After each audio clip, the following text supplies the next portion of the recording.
In the years following the creation of Pakistan in 1947, the country faced an urgent problem.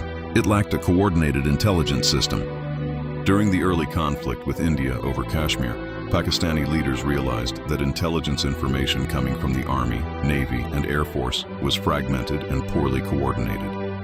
To solve this problem, Pakistan created a centralized intelligence organization in 1948 known as the Inter-Services Intelligence, or ISI. Its mission was simple but critical: collect strategic intelligence, coordinate military information, and protect Pakistan from external and internal threats. From the beginning, ISI operated closely with Pakistan's military leadership. Unlike many intelligence agencies that operate independently from armed forces, ISI was structured to support military planning and national security strategy.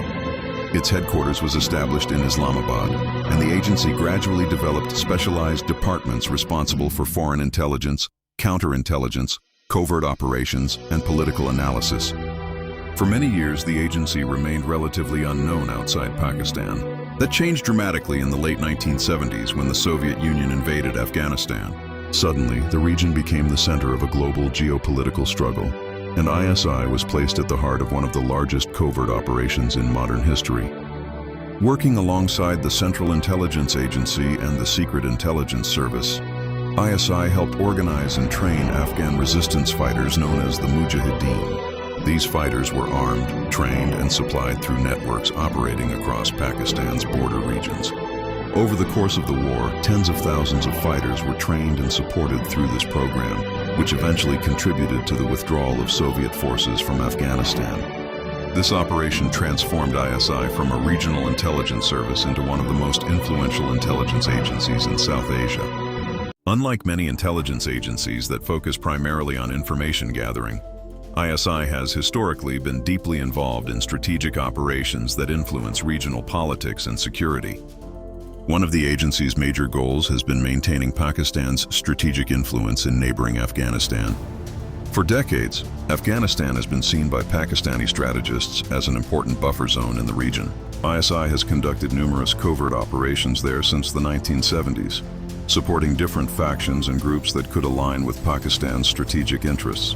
These activities were designed to prevent hostile governments from forming along Pakistan's western border and to ensure regional stability favorable to Islamabad. Another major focus of ISI operations has been the conflict over Kashmir. Intelligence programs such as Operation Tupac, launched in the late 1980s, were designed to support insurgent movements in Indian-controlled Kashmir as part of Pakistan's broader strategy in the region. Inside Pakistan, ISI has also played a major role in counter-terrorism operations.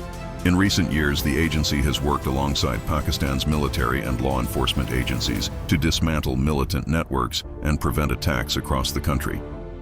Intelligence-based operations conducted during military campaigns such as Operation Rad al-Fasad helped identify terrorist cells and reduce militant activity in several regions of Pakistan.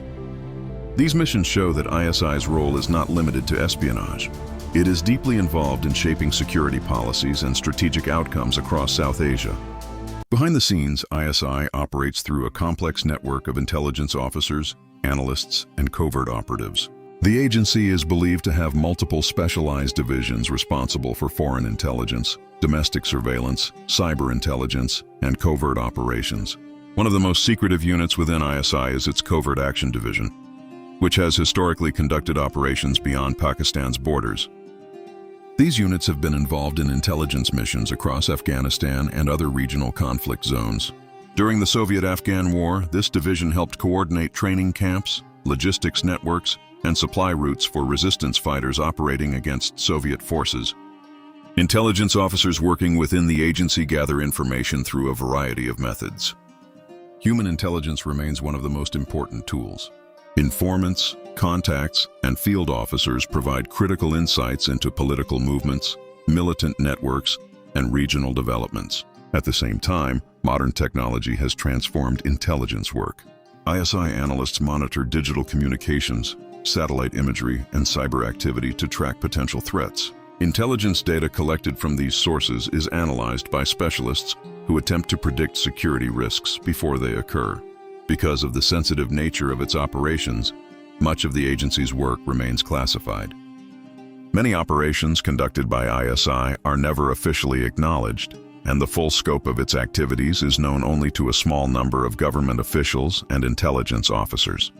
Over the decades, the Inter-Services Intelligence Agency has gained a reputation as one of the most powerful and controversial intelligence organizations in the world. Supporters within Pakistan often describe ISI as a crucial defender of national security, responsible for protecting the country from terrorism, espionage, and regional threats. At the same time, the agency has faced criticism from foreign governments and international observers who accuse it of supporting militant groups in Afghanistan and Kashmir as part of Pakistan's strategic policies. These allegations remain a subject of debate in international politics, reflecting the complex realities of intelligence work in geopolitically sensitive regions. Despite these controversies, ISI continues to play a central role in Pakistan's security strategy. Its influence extends across military planning, regional intelligence operations, and counter-terrorism efforts. In the modern world, intelligence agencies rarely operate in the spotlight. Their successes are often hidden, and their failures sometimes become global headlines. Yet behind closed doors, organizations like the Inter-Services Intelligence continue to shape the security landscape of South Asia. Because in the world of intelligence, the most powerful operations are often the ones the public never sees.